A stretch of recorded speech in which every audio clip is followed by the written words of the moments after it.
Me llamo Grayson McQuaid y tengo 81 años. Nací durante los últimos días de la Gran Depresión y crecí durante los años de la guerra, cuando el racionamiento era una realidad y los vecinos aún dejaban las puertas sin llave. Viví la mayor parte de mi vida en la misma casa a las afueras de Sacramento, una modesta casa de una sola planta construida en la década de 1950, con linóleo en la cocina, un porche de madera crujiente en la entrada y el aroma a madreselva que siempre entraba por las ventanas entreabiertas en primavera. Esa casa nunca fue grandiosa, pero era mía y de Nancy, mi esposa. Vivimos allí más de 50 años. Falleció hace 8 años, justo después de cumplir 74 años, y desde entonces no he vuelto a vivir. El silencio en esa casa es ensordecedor. Solía bromear diciendo que podía hablar hasta por los oídos de una estatua, y ahora daría cualquier cosa por oír esa voz resonar en las paredes de la cocina una vez más. Los días desde su muerte se han desdibujado. Café por la mañana, tostadas con demasiada mantequilla, noticias locales a bajo volumen porque la tele me hiere los oídos. Voy de habitación en habitación, fingiendo ordenar cosas que no se han movido en años. A veces me siento al borde de la cama y pego la cara a su vieja bata, la que usaba cuando hacía jardinería, porque aún huele ligeramente a su piel, incluso después de tanto tiempo. Mi hijo Clayton vive a solo 30 minutos de aquí, pero el año pasado lo vi menos veces que limpiezas dentales. Solía traer a sus nietos cuando eran pequeños, Eli y Katie, llenos de preguntas y siempre tirándome de la manga. Pero ahora son adolescentes, están absortos en sus teléfonos, y con suerte me regalan un emoji de pulgar hacia arriba en mi cumpleaños. A Janine, la esposa de Clayton, nunca le caí bien. Siempre fue educada, pero vi cómo me miraba desde el otro lado de la mesa, como si fuera una reliquia testaruda, una historia de un capítulo que preferiría saltarse. Empeoró después de la muerte de Nancy.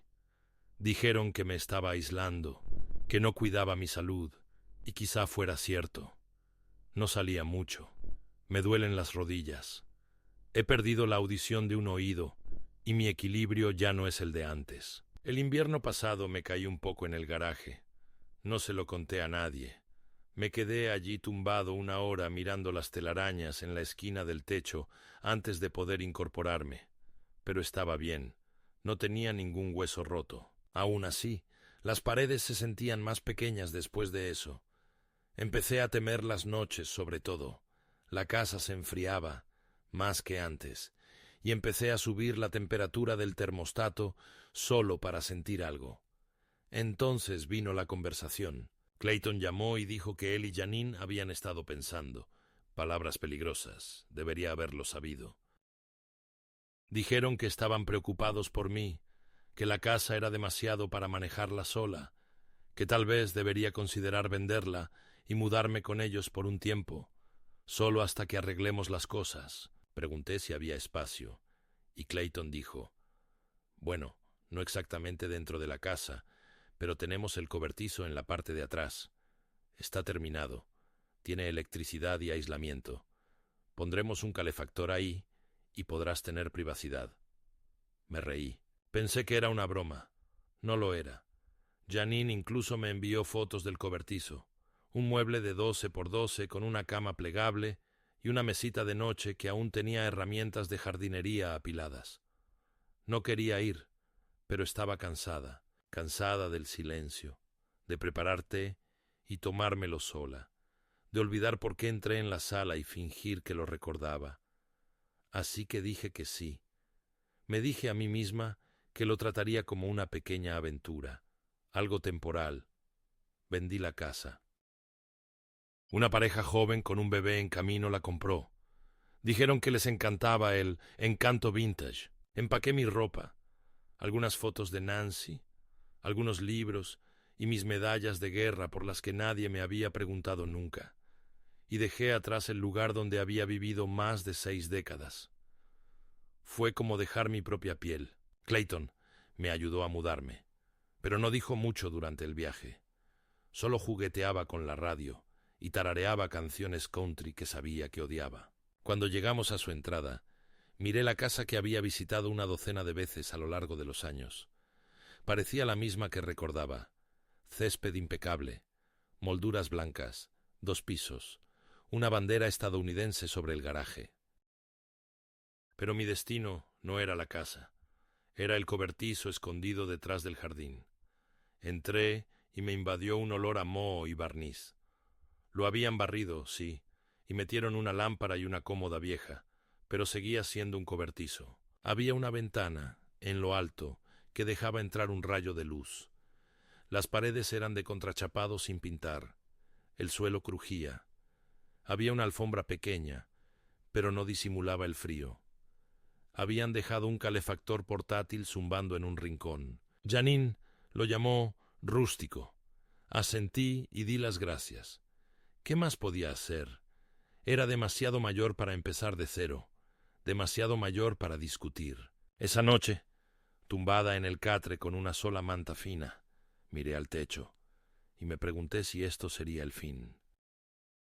Si hubiera vivido todos esos años, trabajado en 2 empleos para pagar la universidad de mi hijo, cuidado de Nancy durante la quimioterapia y enterrado a mi propio hermano sin quejarme, solo para acabar en una caseta de herramientas glorificada, detrás de la casa de otra persona. Hay un cierto tipo de silencio que solo llega cuando te das cuenta de que te has vuelto invisible. No hace ningún ruido. Simplemente se instala en tus huesos y se queda ahí. Intenté aprovecharlo al máximo. Limpié la casa, ordené mis libros en la estantería improvisada e incluso puse mi vieja radio transistor en el alféizar. Todas las mañanas cruzaba el patio trasero hasta la casa principal para tomar un café. A veces Janine me dejaba entrar. A veces me lo pasaba en el porche. Clayton salía temprano para trabajar y llegaba tarde. Los niños siempre estaban ocupados. Me ofrecía ayudar en la casa, cortar el césped, arreglar la puerta chirriante, limpiar las canaletas. Janine sonrió con fuerza y dijo: «Descansa, Grayson, te lo has ganado». Pero el descanso sin propósito no es descanso, es una muerte lenta. Empecé a dar largos paseos por el barrio, aunque mis rodillas me dolían todo el tiempo. Necesitaba recordar cómo se veía el cielo sin el filtro de esa pequeña ventana del cobertizo.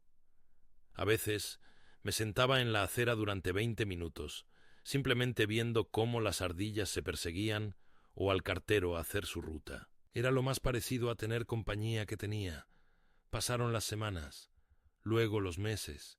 El invierno se abalanzó, e incluso con 2 calefactores y mantas, el cobertizo se convertía en un congelador por la noche. Una mañana, al despertar, encontré escarcha en el interior del cristal. Llamé a la puerta trasera de la casa, con la esperanza de poder darme una ducha caliente. Janine abrió, medio vestida para yoga, y dijo: «Los niños se están preparando para la escuela. ¿Puedes esperar 1 hora?» Dije que sí. No esperé. En cambio, caminé hasta el centro comunitario. Tenían baños. También tenían un tablón de anuncios. Y en ese tablón había un volante. Conozca sus derechos. Seminario sobre derecho de la tercera edad y propiedad. Gratis. Tome uno. No sé por qué. Tal vez solo quería sentarme en una habitación donde alguien me mirara y dijera: «Tú importas». Ese volante lo cambiaría todo. Pero en aquel entonces no tenía ni idea. Era solo un anciano en un cobertizo, intentando sentirme menos olvidado. Y todavía diciéndome que tal vez, si tenía suficiente paciencia, alguien recordaría que una vez fui cabeza de familia, una vez padre, una vez esposo, una vez alguien. La mañana en que me di cuenta de que algo había cambiado irreversiblemente no fue particularmente especial. El sol era débil, apenas proyectaba luz a través de las nubes grises que flotaban bajas sobre Sacramento como una cortina pesada. Me desperté entumecida tras otra noche sin dormir en el cobertizo, con la espalda dolorida por el colchón barato de la cuna, que se había hundido en el centro donde siempre parecía hundirme. La calefacción se había apagado en algún momento de la noche y podía ver mi respiración al incorporarme. Me temblaban ligeramente las manos, no solo por el frío, sino por algo más profundo, algo que había estado creciendo en mí silenciosamente, como una mala hierba en la oscuridad. Me puse mi suéter de lana, el que Nancy me había tejido 20 años atrás, ahora ralo en los codos y deshilachado en el cuello. Todavía olía ligeramente a cedro y a recuerdos. Salí y me detuve, escuchando el familiar susurro de la familia que se movía dentro de la casa principal. Pero las ventanas estaban oscuras, ni rastro de movimiento. Miré mi reloj, las 6:47. Demasiado temprano, quizás. Aún así, subí al porche y llamé. No hubo respuesta. Volví a llamar y esperé. Por fin, Janine entreabrió la puerta, con el pelo envuelto en una toalla y la irritación ya en la mirada. «Grayson, es temprano», dijo secamente, como si hubiera entrado en su habitación sin avisar. Me disculpé. Le dije que solo esperaba un café caliente, quizá para entrar en calor un poco. Suspiró y me dijo que esperara en el porche. 5 minutos después, volvió con una taza térmica y una sonrisa gélida. «Aquí tienes», dijo, cerrando la puerta antes de que pudiera responder. Me quedé allí un momento, mirando la puerta cerrada. Luego me di la vuelta y volví lentamente al cobertizo. El café estaba tibio y demasiado dulce. Ese día, algo dentro de mí empezó a calcificarse. No era ira todavía, pero era su inicio, el sedimento de la humillación acumulado durante meses. Más tarde, mientras estaba sentada con una manta sobre los hombros, intentando leer a través de las gafas empañadas, oí voces afuera. No el bullicio habitual de los niños ni los ladridos del perro del vecino, sino voces mesuradas e intencionadas. Miré por la pequeña ventana lateral del cobertizo y vi a Clayton de pie cerca del patio trasero, hablando con una mujer con un blazer a medida y una carpeta en la mano. Tenía un portapapeles en la mano y señalaba hacia el patio trasero, hacia donde yo estaba sentada. Al principio pensé que era un contratista. Tal vez por fin planeaban arreglar el cobertizo, añadir aislamiento o una mejor calefacción, pero entonces dijo algo que me dejó sin aliento.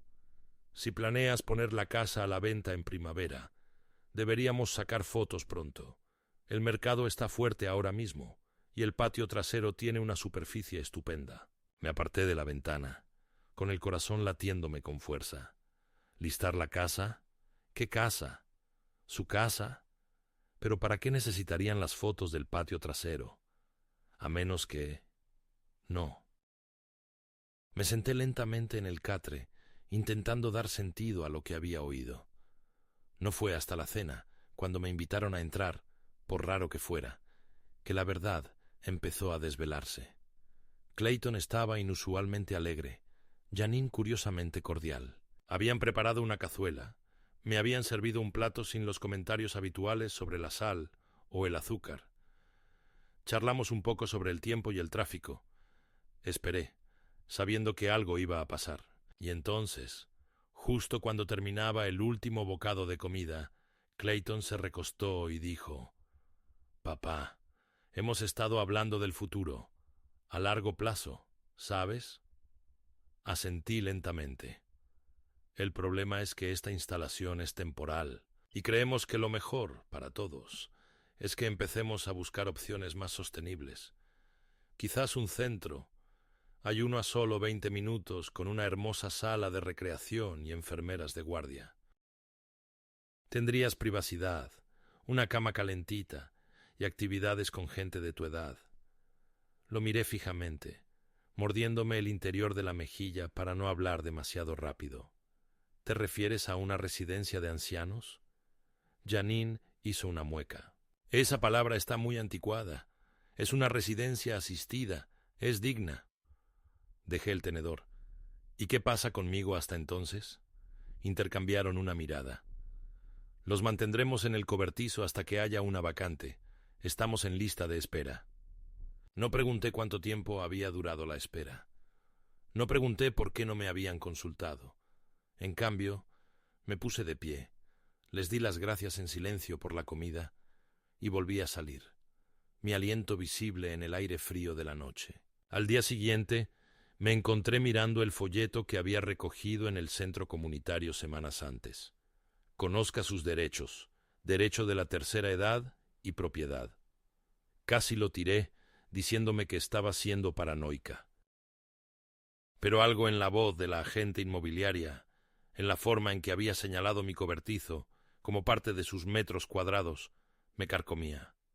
Tomé un autobús urbano a la dirección que figuraba en el folleto. El bufete estaba escondido entre una lavandería y una tienda de préstamos de día de pago, poco impresionante desde el exterior, pero dentro conocí a una mujer llamada Cynthia Herrera, una abogada de mirada amable y lengua afilada. Le conté todo, cómo le había cedido mi antigua casa a Clayton porque dijo que me ayudaría con los impuestos y el seguro médico, cómo vivía en el cobertizo, cómo había oído hablar de vender la propiedad.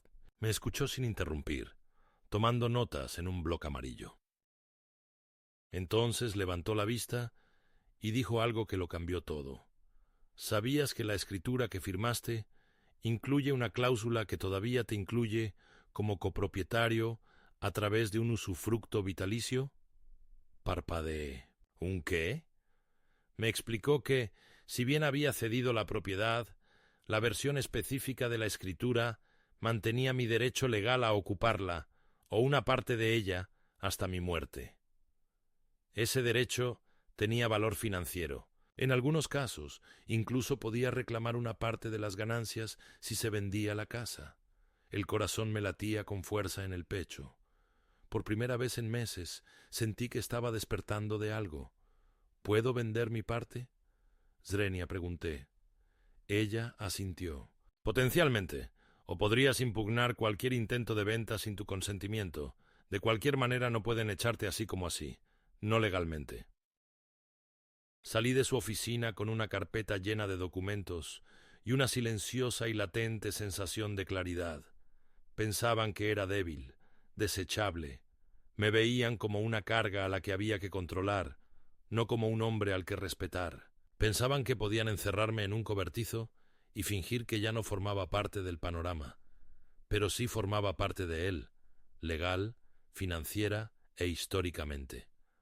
Esa casa no existiría sin mí, y ahora tenía un punto de apoyo, una forma de volver a la narrativa. Mientras viajaba en autobús de vuelta a su barrio, miré por la ventana y vi pasar las calles como fotografías antiguas. Aún no estaba seguro de qué haría, pero una cosa sí sabía.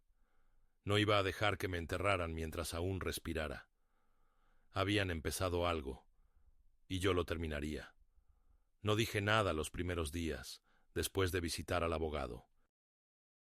Llevé la carpeta al cobertizo, como si fuera una reliquia sagrada. La metí bajo las mantas de mi catre, y cada noche releía los documentos con la linterna, articulando las palabras en silencio, como si fueran a desvanecerse en cuanto apartara la mirada. Quería estar seguro de haberlo entendido bien, de no malinterpretar ninguna artimaña legal. Pero la verdad estaba ahí, escrita a la perfección. Aún tenía derechos, y más que eso, tenía influencia. Una parte de mí quería entrar directamente en casa, sostener la carpeta en alto y exigir una explicación. Pero no lo hice. Todavía no. No me interesaba una confrontación para la que no estaba preparado. Necesitaba tiempo y necesitaba claridad. Necesitaba ver de qué eran capaces. Así que esperé, escuché. Tomaba nota de cada conversación, de cada mirada, de cada puerta que se cerraba demasiado rápido, o de cada momento en que Clayton se detenía a media frase al entrar yo en la habitación, y de Janine, de repente, se ocupaba de los platos cuando me encontraba detrás de ella. Empecé a sentir que mi presencia, incluso en silencio, los inquietaba. Eso, en sí mismo, se convirtió en una especie de poder. Una noche estaba sentada en el borde del patio trasero, cerca del bebedero para pájaros que había instalado décadas atrás, cuando la propiedad aún me pertenecía. Me gustaba sentarme allí porque era tranquilo, y podía oír el viento soplar entre la hierba seca de los campos al otro lado de la cerca. Clayton salió con una cerveza en la mano y se sentó en los escalones del porche, observándome con esa media sonrisa incómoda que esbozaba siempre que no sabía cómo hablarme. Después de unos minutos dijo: «Papá, el jueves vendrá un tasador. Es solo un trámite preliminar. No te preocupes». Asentí lentamente. «¿Vas a vender la casa?», pregunté, aunque ya sabía la respuesta. Pareció sorprendido, como si no hubiera esperado que hablara. «No», dijo demasiado rápido. «Solo estamos haciendo una idea del mercado. Ya sabes, por si acaso. Es bueno estar preparado». No dije nada, solo seguí viendo cómo el viento movía las ramas del manzano que Nancy había plantado el año en que nació Ellie. Clayton se removió. «No significa nada. Es solo que estamos pasando apuros ahora mismo. Tenemos que pagar la matrícula de Ellie y la hipoteca nos está matando. Ya sabes cómo es». Asentí de nuevo, y él se relajó, malinterpretando mi silencio como sumisión. Llegó el jueves. El tasador llegó en un sedán negro, un joven con polo y pantalones caqui que recorrió el perímetro de la casa, tomando fotos, tomando notas en una tableta, mirándome de vez en cuando con esa misma mirada condescendiente a la que me había acostumbrado. Esa mirada que la gente reserva para los mayores, esa que dice: «¿Entiendes siquiera lo que está pasando?». No lo saludé. No me moví de mi silla junto al bebedero para pájaros. Quería que me viera. Quería que tuviera que trabajar a mi alrededor, que supiera que yo era parte del paisaje, no un arbusto olvidado que podarían en postproducción. Más tarde esa noche, Janine se me acercó en el cobertizo, algo que casi nunca hacía.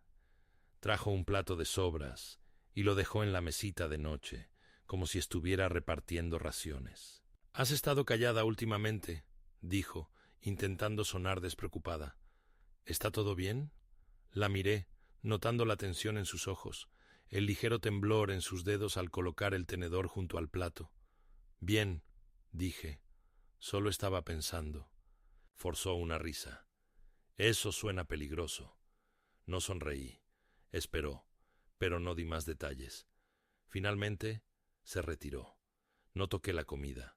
2 días después, Ellie volvió de la universidad para pasar el fin de semana. Hacía meses que no lo veía.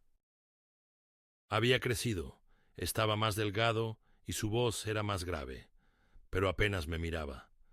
Cuando intenté preguntarle sobre la universidad, me respondió con monosílabos. Cuando le pregunté si aún tocaba la guitarra, dijo: «La verdad es que no», y desapareció en su habitación. Esa noche lo oí hablando con Janine en la cocina. «¿Por qué sigue aquí?», preguntó, sin molestarse en bajar la voz. «Es raro. Mis amigos preguntan por qué mi abuelo vive en un cobertizo».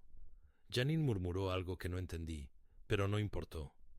Ya había oído suficiente. Me senté en la oscuridad, mirando las finas paredes de contrachapado, cuyas vetas reflejaban el resplandor de la calefacción. Recordé cuando Ellie tenía 5 años y se subía a mi regazo para ver películas del oeste, preguntándome si alguna vez había montado a caballo. Sí, lo había hecho.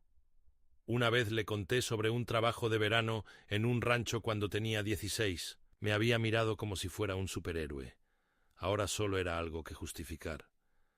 A la mañana siguiente entré en la cocina sin invitación.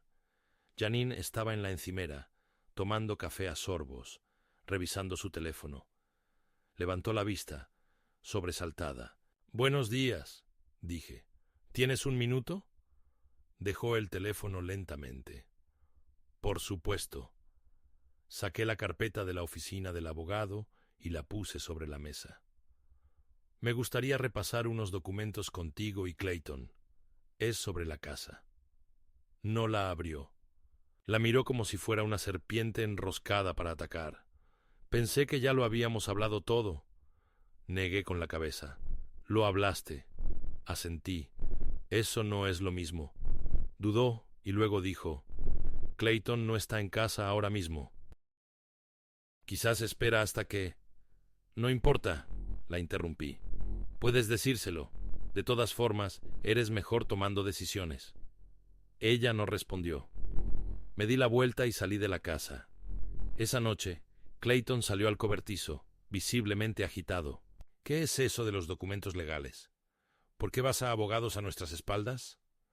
Lo miré a los ojos. Porque necesitaba saber a qué renuncié y a qué no. Todavía tengo derechos, Clayton, y no seré dejado de lado. Se burló. Nadie te está dejando de lado. Estamos tratando de ayudarte. No estás bien, papá. Olvidas cosas. Te caes. Tú. Me caí una vez, dije bruscamente, y he olvidado menos cosas de las que crees. Recuerdo, por ejemplo, cuando tenías 6 años y te rompiste el brazo al caerte de ese roble en el jardín delantero. Lloraste todo el camino al hospital. Te agarré la mano todo el tiempo. Me rogaste que no te soltara. Apartó la mirada. Ese no es el punto. No, dije en voz baja, pero es el contexto. Se fue enfadado. A la mañana siguiente habían cambiado la cerradura de la puerta del cobertizo. Me enteré al volver de mi paseo y no poder entrar. Llamé a la puerta trasera hasta que Janine abrió. Clayton pensó que sería más seguro, dijo con una leve sonrisa. Te daremos una llave, al final. No respondí. Me di la vuelta y caminé hasta la entrada de la casa. Me senté en la acera y esperé al cartero. Necesitaba enviar una carta certificada. Necesitaba que el siguiente paso fuera mío. Las semanas siguientes fueron una tensa y agotadora confusión, llena de pequeñas victorias y crecientes frustraciones que me roían la determinación como una rata a la hebra suelta de un suéter viejo. Mi carta no había recibido respuesta, pero enviarla me dio una extraña sensación de control, un atisbo de poder en medio de sentirme tan invisible. Pasé los días recorriendo el limitado espacio del cobertizo, estudiando minuciosamente los documentos legales que Cynthia me había enviado, intentando asimilar cada palabra y cada cláusula. Sabía que la lucha sería larga y la oposición formidable, pero algo en mi interior se había reavivado. Una brasa que se negaba a extinguirse con la indiferencia y los portazos. Ya no luchaba solo por una casa. Luchaba por mi dignidad, por el recuerdo de una vida que se negaba a ser borrada por la negligencia. Una tarde, me sobresalté al oír voces furiosas desde el patio trasero. Miré por la estrecha ventana y vi a Clayton y Janine discutiendo acaloradamente, con el rostro enrojecido por la frustración. Clayton sostenía un sobre grueso, de aspecto oficial, con el sello de una oficina del gobierno local. La voz de Janine era cortante, destilando incredulidad. «No pueden hablar en serio. Esto es extorsión». Zrenia. Clayton apretó la mandíbula. «No es solo eso. El condado ha marcado la propiedad. Nos están investigando por posible malversación de los fondos de la hipoteca. Esto podría arruinarnos». Me recosté pesadamente. El peso de sus palabras se asentó como una piedra en mi pecho. Por un instante sentí una punzada de satisfacción. Sus problemas ahora eran míos, y los míos, suyos. Estábamos unidos en esta maraña de problemas, nos gustara o no. Días después, llegó una carta dirigida a mí, con la insignia oficial de la oficina del tasador del condado. Me temblaban las manos al abrirla, revelando un aviso de una tasación inminente de la propiedad y una advertencia sobre obligaciones financieras pendientes relacionadas con la casa. Ahora estaba claro. Habían intentado ocultar su propiedad bajo una capa de papeleo, pero su castillo de naipes comenzaba a tambalearse. Con la ayuda de Cynthia, comencé a redactar respuestas, a impugnar cargos cuestionables y a reunir pruebas de que la propiedad era, de hecho, de copropiedad, y de que cualquier intento de expulsarme se encontraría con una férrea resistencia. El pequeño centro comunitario donde Cynthia impartía talleres jurídicos gratuitos se convirtió en mi santuario, un lugar donde ya no era solo un anciano en un cobertizo, sino una persona que luchaba contra la injusticia. Una noche, mientras me preparaba para irme después de una sesión, Cynthia me tomó aparte con una mirada seria. Grayson, he revisado los estados financieros que me trajiste, y son peores de lo que pensábamos. Clayton y Janine podrían haber estado administrando mal sus fondos durante años. Ya no se trata solo de desacuerdos familiares. Podría ser un delito. Sentí un nudo en el estómago. Siempre había querido creer que mi hijo era un buen hombre, pero las pruebas se acumulaban como nubarrones en el horizonte. Me pregunté si Nancy lo había previsto, si se había preocupado discretamente tras sus amables sonrisas. Me dolía el corazón con el peso de ese pensamiento. Por aquella misma época, encontré una aliada inesperada en la señora Keller, mi vecina de enfrente. Era una mujer vivaz de unos 70 años, de lengua afilada, pero con un corazón que se traslucía en gestos discretos. Una taza de té en la puerta, una nota para que me avisara cuando me perdía mis paseos matutinos. Una tarde, llamó a la puerta del cobertizo con una cesta de galletas recién horneadas. «Grayson, he visto demasiado para quedarme callada», dijo. «Sé lo que traman Clayton y Janine, y quiero ayudar». Había presenciado reuniones secretas, escuchado llamadas telefónicas en voz baja sobre vender rápido y evadir impuestos. Su testimonio sería crucial más adelante, pero por ahora era un bálsamo para mi espíritu herido saber que no estaba sola. El punto de inflexión llegó cuando descubrí una cadena de correos electrónicos entre Clayton y un agente inmobiliario que confirmaba su plan de poner la propiedad a la venta sin mi consentimiento. Darme cuenta fue como un puñetazo en el estómago. Intentaban excluirme, borrarme de un lugar que era tan mío como suyo. Imprimí los correos y se los llevé a Cynthia. Ella asintió solemnemente. «Esta es una prueba concreta. Podemos usarla en el juicio». Sentí una extraña mezcla de triunfo y tristeza. Triunfo porque por fin tenía pruebas irrefutables. Tristeza porque confirmaba la magnitud de la traición. Una tarde fría, sentada sola en el columpio del porche del cobertizo, miré el cielo sin estrellas y pensé en todos los años que había dedicado a esta familia. Pensé en las cálidas manos de Nancy, en la risa de Illy y Katie de pequeños, en las mañanas de Navidad llenas de esperanza. Ahora, todo eso parecía un eco lejano, ahogado por la fría realidad de promesas incumplidas y traiciones silenciosas. Sin embargo, en el fondo, una llama tenaz ardía en mi interior, la negativa a ser descartada, la voluntad de reclamar mi lugar. La lucha estaba lejos de terminar, pero estaba lista. No me silenciarían, no me olvidarían. La silenciosa hostilidad que una vez había flotado como una niebla alrededor de la casa se agudizó después de que presenté la evidencia. Ya no era una negligencia pasiva, ni el desprecio condescendiente por las quejas de un anciano. Se convirtió en una tensión lo suficientemente densa como para saborearla. Clayton dejó de hacer contacto visual por completo. Janine, que alguna vez al menos fingió sonreír, ahora me evitaba por completo, pasando a mi lado como si fuera un fantasma al que se negaba a reconocer.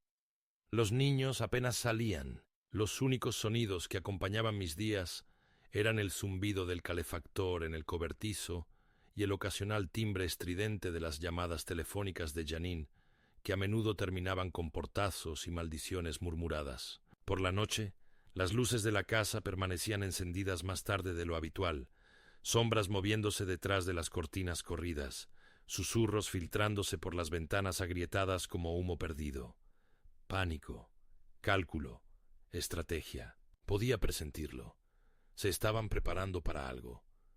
Entonces llegó la carta, entregada por mensajería, en un sobre grueso color crema, con membrete formal.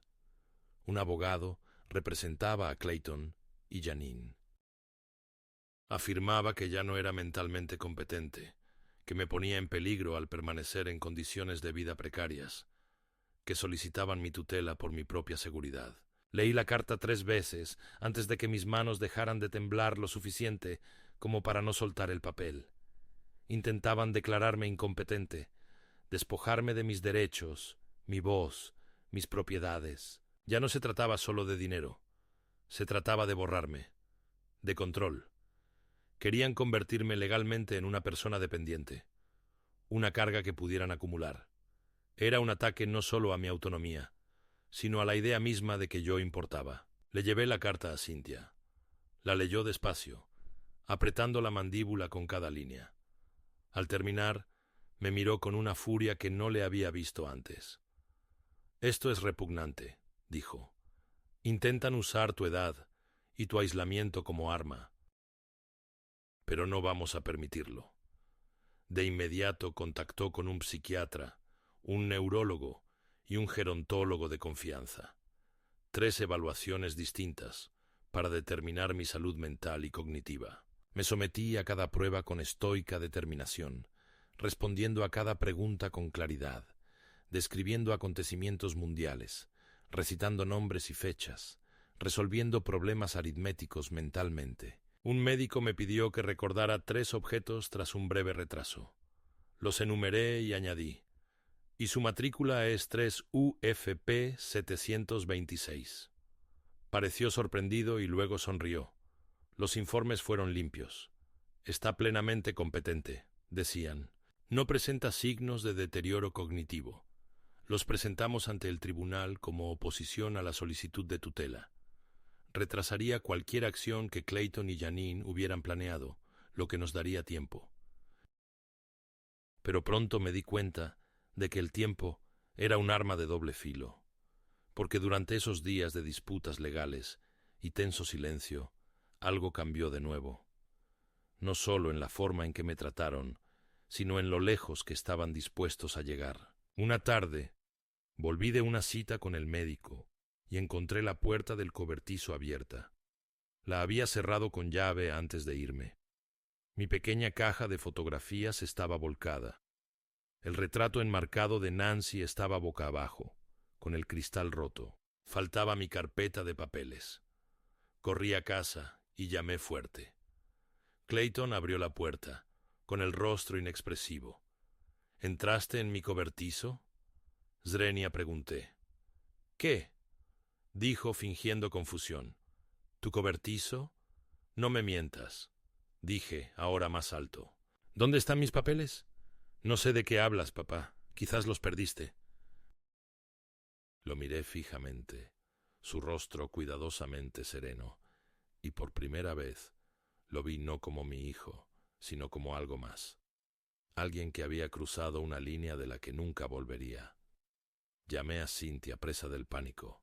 Me dijo que fuera inmediatamente. Llevé todo lo que pude rescatar y pasé la tarde escaneando todos los documentos restantes, haciendo copias de seguridad en memorias USB y carpetas cifradas en la nube. Cynthia me entregó una copia de reemplazo de todos los archivos legales. «Suponemos que lo intentarán de nuevo», dijo. «De ahora en adelante, guarden los originales fuera de la oficina. Guardaré duplicados en mi oficina. Si algo sucede, tendremos un registro documental». Fue por esas fechas que me llamaron del banco. Se había intentado una transferencia. $25,000 de una antigua cuenta conjunta que había abierto con Clayton cuando él estaba en la universidad. Yo había olvidado que existía. Al parecer, él no. El banco marcó la transacción debido a una solicitud inusual de transferencia al fallecimiento de beneficiarios que se había cambiado sin mi consentimiento. Corrí a la sucursal, confirmé mi identidad y bloqueé el acceso a la cuenta. La cajera, una amable mujer de unos 50 años, se inclinó y susurró. «No es la primera madre a la que le pasa esto». Sus palabras resonaron en mi mente durante días. A la mañana siguiente, el sheriff vino. Un chequeo de bienestar. Recibimos una llamada de su hijo. Dijo que estaba confundido, que no lo habían visto en días. Invité a la gente a entrar al cobertizo. Le enseñé mis identificaciones, los informes médicos en regla, el espacio perfectamente organizado. Asintió con compasión. Recibimos estas llamadas a menudo. Parece estar bien, señor. McQuaid. Disculpe la molestia. Se detuvo en la puerta. Pero tenga cuidado. Estas cosas a veces se ponen feas. Decir que era feo era quedarse corto. Esa semana, Clayton presentó una orden judicial para congelar toda actividad en la propiedad. Nada de ventas, ni cambios de acceso, nada sin supervisión judicial. Era una táctica dilatoria, destinada a agotarme. Cynthia contraatacó con una contramoción exigiendo una fecha de audiencia. Trajo la carpeta llena de documentación. Tenemos que demostrarle al juez que no solo eres competente, sino que estás en la mira. Le pregunté si funcionaría. Me miró con el rostro firme y cansado. Tiene que funcionar. Una noche, una agente inmobiliaria me llamó directamente. Una mujer llamada Deirdre. Señor McQuaid, me dijeron que estaba interesado en vender su parte de la casa. Quería confirmar si estaba en venta. Me quedé atónita. No la había contactado. Pregunté quién le había dado mi número. Dudó. Su hijo dijo que tenía dificultades para gestionar las comunicaciones, que debería hacerlo a través de él. Pero legalmente, usted figura en la escritura. Le dije que cancelara todo y me enviara la documentación. Cotejé su nombre con los correos electrónicos que encontré en la carpeta de basura del viejo portátil de Clayton, que había dejado por error en el cobertizo durante una de sus limpiezas simuladas. Se había estado haciendo pasar por mí. Usaba una dirección de correo electrónico diferente, inventaba conversaciones con agentes e incluso firmaba con mi nombre en los formularios iniciales de interés de venta. Imprimí cada página. Cynthia estaba furiosa. «Esto es una falsificación», dijo. «Lo incluiremos en la próxima moción». Pero el golpe más doloroso no vino de un extraño, ni de un documento, ni de la carta de un abogado. Vino de Ellie. Una tarde entró en el cobertizo, solo, con el rostro demacrado por la tensión. «Abuelo», dijo en voz baja, «¿por qué haces esto?» Le pregunté a qué se refería. «¿Por qué peleas con mamá y papá? Solo intentan ayudarte. Dijeron que ya no sabes lo que está pasando, que te confundes, que estás acumulando dinero y lastimando a la familia». No pude respirar ni un segundo. Mi nieto, mi sangre, me miró no con preocupación, sino con sospecha. Se lo conté todo. Le enseñé los documentos, los expedientes judiciales, los correos electrónicos falsificados. Los miró, asintió, pero su rostro no cambió. «No lo sé», dijo en voz baja. «Solo creo que tal vez sería más fácil si dejas que ellos se encarguen». No dije nada. Se fue. No lo volví a ver en semanas. Llegó el día de la audiencia. Llevaba el traje que Nancy me había confeccionado el año en que renovamos nuestros votos. Ahora me quedaba holgado, mi figura más delgada, mi postura más encorvada. Pero me mantuve erguida. Cynthia habló con calma y fuerza, presentando cada prueba. La jueza, una mujer de cabello canoso y mirada penetrante, escuchaba sin expresión alguna. Clayton y Janine se sentaron 2 filas detrás de nosotros, susurrando a su abogado. Cuando la jueza me preguntó si quería hablar, me puse de pie y solo dije esto. «Puede que sea viejo, pero no me he ido. Construí la vida que ahora intentan vender sin que yo me invadiera. Solo pido que me traten como a un hombre, no como a una propiedad». Se hizo el silencio en la sala. El juez dictaminó que la solicitud de tutela carecía de fundamento y la desestimó con perjuicio. Se levantó la congelación de la propiedad. Salí del juzgado a la brillante luz de la tarde y sentí, por primera vez en meses, que el suelo bajo mis pies volvía a pertenecerme. Pero la lucha estaba lejos de terminar. Ahora que sabían que no me iría sin hacer nada, esperaba represalias. Y tenía razón. Al día siguiente, recibí una carta de la Asociación de Propietarios, quejas anónimas sobre ruido. sobre el estado de la propiedad y sobre la ocupación no autorizada de dependencias. Sabía quién las había presentado. Ese mismo día, recibí una visita de los servicios de protección infantil. Recibimos un aviso de que podría haber niños en peligro en la propiedad. Me quedé allí, atónito y en silencio. «No hay niños», dije. El agente asintió. «Eso es lo que supusimos. Disculpen la molestia». Cynthia empezó a presentar denuncias formales por acoso. Pero el daño fue psicológico. Empecé a dormir menos. Cada coche que reducía la velocidad cerca de la entrada me hacía un nudo en el estómago. Cada sobre en el buzón me hacía temblar las manos, y sin embargo, no me rendí. Me reuní con Verónica, la nueva agente inmobiliaria. Comencé el proceso de tasación de la casa e inicié los trámites para forzar la venta judicial. Pensaron que podrían esperar más que yo, pero subestimaron el tiempo que le queda a un hombre cuando ha sido abandonado. Solo tenía tiempo, y ahora tenía un propósito, y apenas estaba empezando. Me desperté la mañana de la audiencia final en una quietud inquietante, de esas que parecen demasiado silenciosas para ser naturales, como si el mundo mismo contuviera la respiración. Me senté en el borde de la cuna en el cobertizo, con las manos apretadas, mientras mis pensamientos vagaban entre recuerdos y estrategias.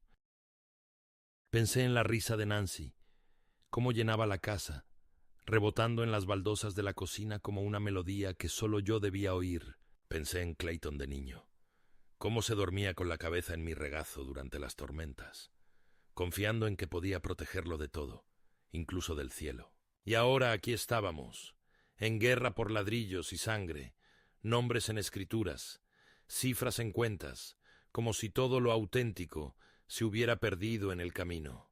El juez debía resolver la petición para forzar la venta de la casa. Lo habíamos presentado todo: la prueba de mi copropiedad, los intentos fraudulentos de borrarme de las comunicaciones con los agentes inmobiliarios, los documentos falsificados, la manipulación de las cuentas conjuntas y el intento fallido de tutela. Verónica también había encontrado un comprador serio, alguien dispuesto a ofrecer el precio de mercado completo en efectivo, sujeto solo al consentimiento unánime o una orden judicial. Cynthia estaba segura. «Lo hemos hecho todo bien», dijo. «Se han quedado sin escondites». Asentí, no porque estuviera segura, sino porque no quería dejar que el miedo se notara más. Decidí no asistir al juzgado ese día. Ya había estado en esa sala, ya había mostrado mi cara y mi claridad. Dejé que el papeleo y los hechos hicieran el resto. En cambio, me senté en un pequeño café del centro, el mismo al que Nancy y yo solíamos ir después del servicio dominical. La camarera era nueva, no me conocía, pero aún así me sirvió el café con una sonrisa y me llamó señor, y durante unos minutos de silencio me permití sentirme normal de nuevo. Apenas había tomado un sorbo cuando sonó mi teléfono. El nombre de Cynthia apareció en la pantalla. Respondí con manos temblorosas. «Hecho», dijo, con la voz ligera de alivio. «El juez aprobó la venta forzosa. Tiene derecho a 1/3 de lo recaudado. Tienen 30 días para desalojar la casa». Exhalé lentamente. «¿Cómo reaccionaron?», Zrenia pregunté. Más o menos como cabría esperar. Indignación, amenazas, una petición de última hora para retrasar la ejecución. Pero el juez no titubeó. Se les acabaron las vías legales, Grayson. Esto se acabó, pero no se había acabado, no en el sentido que ella pretendía. A la tarde siguiente, mientras volvía de la farmacia, una camioneta negra se detuvo junto a mí con un chirrido. La puerta del copiloto se abrió de golpe y salió Clayton, pálido, con los ojos inyectados en sangre y la corbata suelta alrededor del cuello. Janine lo siguió, con el pelo encrespado, el maquillaje corrido y las manos temblorosas mientras agarraba el teléfono como un arma. Clayton me enfrentó, con la voz entrecortada. «Estás destrozando nuestras vidas. ¿Entiendes siquiera lo que has hecho?» No me inmuté. Lo miré como miraría a un desconocido gritando en la calle, algo distante y distante, antes familiar, pero ahora irreconocible. Destruiste tu propia vida, hijo, dije, en voz baja, pero firme. Simplemente dejé de ayudarte a ocultarlo. Janine dio un paso al frente, con la voz más aguda, más frenética. Te cuidamos. Vivías en nuestro patio trasero gratis. Te alimentábamos, limpiábamos lo que dejabas. ¿Y así es como nos lo pagas? Me reí entonces, no por diversión, sino porque la absoluta absurdidad del asunto me quebró algo por dentro. Me encerraste en un cobertizo, dije. Me trataste como a un animal callejero. Me robaste. Intentaste borrarme. ¿Y ahora te sorprende que me defendiera? Se quedaron en silencio. Por un momento, el rostro de Clayton se suavizó, no con remordimiento, sino con cansancio. Deberías haberlo dejado pasar, dijo. Podríamos haberlo mantenido en secreto. Retrocedí un paso y levanté la mano para detener la conversación. Ya terminé, dije. Tienes 30 días para irte de esa casa. Después, no me importa a dónde vayas. La voz de Janine se quebró al susurrar. Morirás solo. Me encogí de hombros. A todos nos importa, pero al menos yo moriré libre. No volvieron a intentar contactarme. Los días siguientes estuvieron llenos de logística. Papeleo, transacciones bancarias, inspecciones de propiedades. Verónica gestionó el cierre con una eficiencia que rozaba lo quirúrgico. La casa se vendió por poco más de 700,000. Mi parte ascendió a casi 235,000. La transferí a una cuenta aparte, a la que solo yo tenía acceso, con una nueva dirección postal. Usé parte para pagarles generosamente a Cynthia y a Verónica, enviándoles tarjetas de agradecimiento escritas a mano junto con sus cheques. El resto lo mantuve en silencio, intacto, como una póliza de seguro final. Me mudé a un apartamento nuevo al otro lado de la ciudad, pequeño, limpio, moderno, con vistas a un lago que me recordaba los veranos de antaño en la Sierra Nevada. Los vecinos eran amables, en su mayoría jubilados como yo, gente que sonreía sin pretensiones. Compré muebles nuevos, sencillos y cómodos.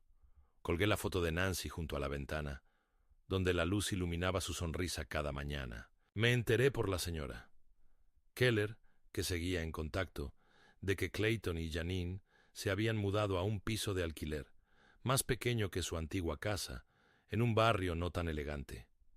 Ellie había vuelto a la universidad, callado y retraído. Katie no había vuelto a casa en verano. Corrían rumores sobre dificultades económicas, sobre préstamos rechazados, sobre servicios sociales que preguntaban por ciertos informes. No pregunté por detalles. No quería venganza. Ya había obtenido algo más poderoso: claridad. La sensación de haber recuperado mi nombre, mi presencia, mi derecho a valerme por mí mismo. Pero el momento que lo hizo todo real llegó 2 semanas después de la venta de la casa, cuando recibí un pequeño paquete por correo, sin remitente. Dentro había un sobre, y dentro de éste una nota escrita a mano. Era de Ellie. Abuelo, comenzaba, ya no sé a quién creer, pero he estado pensando mucho en todo lo que dijiste, y lo siento. Debería haber escuchado mejor. Espero que estén bien. Tal vez algún día podamos hablar. Sin firma, sin número.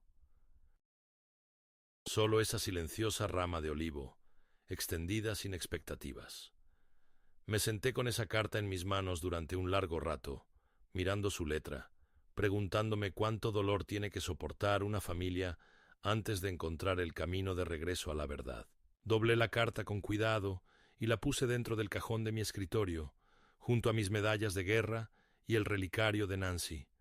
No era perdón, todavía no, pero era algo cercano, y por ahora eso era suficiente.